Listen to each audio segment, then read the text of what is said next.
Je vous raconte une petite histoire qui paraît qu'elle est vraie. Un jour, un beau soir d'été, une jeune adolescente est au 2e étage de sa maison et la fenêtre donne vers l'ouest. Et il y avait dans le ciel un de ces couchers de soleil extraordinaires.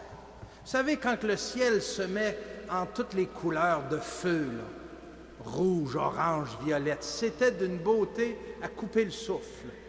Elle regarde par la fenêtre et elle lance un cri « Maman, viens voir !» La mère qui est au rez-de-chaussée, pensant qu'il y avait quelque chose qui n'allait pas avec sa fille, monte en courant et la fille, devant ce spectacle de la fenêtre, sans dire un mot, ne fait que pointer « Regarde, maman !» La mère s'approche de la fenêtre. « Ouais, je vois que tu n'as pas lavé tes vitres. »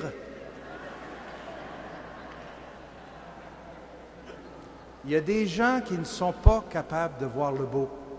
Eh bien, nous, chrétiens et chrétiennes, nous pouvons être des personnes qui savons regarder le monde et y trouver du beau.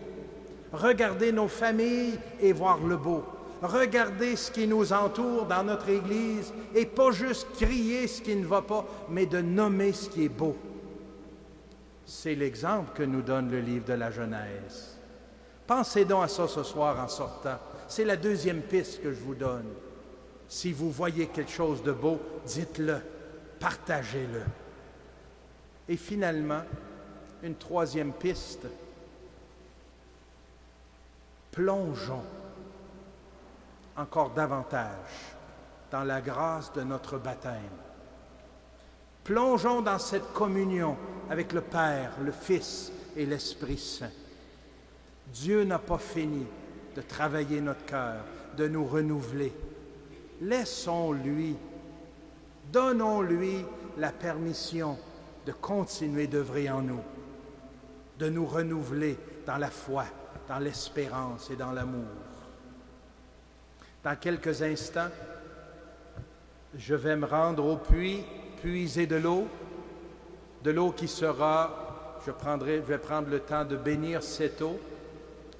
Et par la suite, plusieurs prêtres descendront dans l'assemblée et ceux et celles qui le désirent pourront s'approcher du prêtre et nous allons tracer avec l'eau bénite sur votre front la croix et dire ceci: vis ton baptême au nom du Père et du Fils et du Saint-Esprit.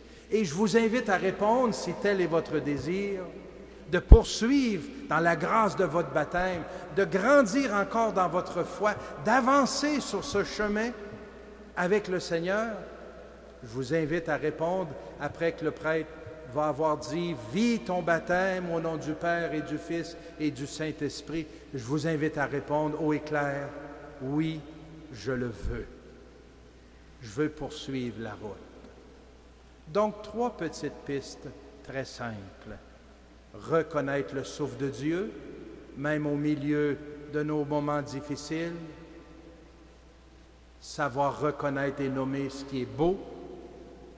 Et 3e, vivre encore davantage la grâce de notre baptême. Il me semble qu'avec ces 3 pistes déjà, on entre dans ce pèlerinage, dans cette neuvaine, en laissant grandes ouvertes les portes pour que le Seigneur fasse en nous un grand travail. Amen.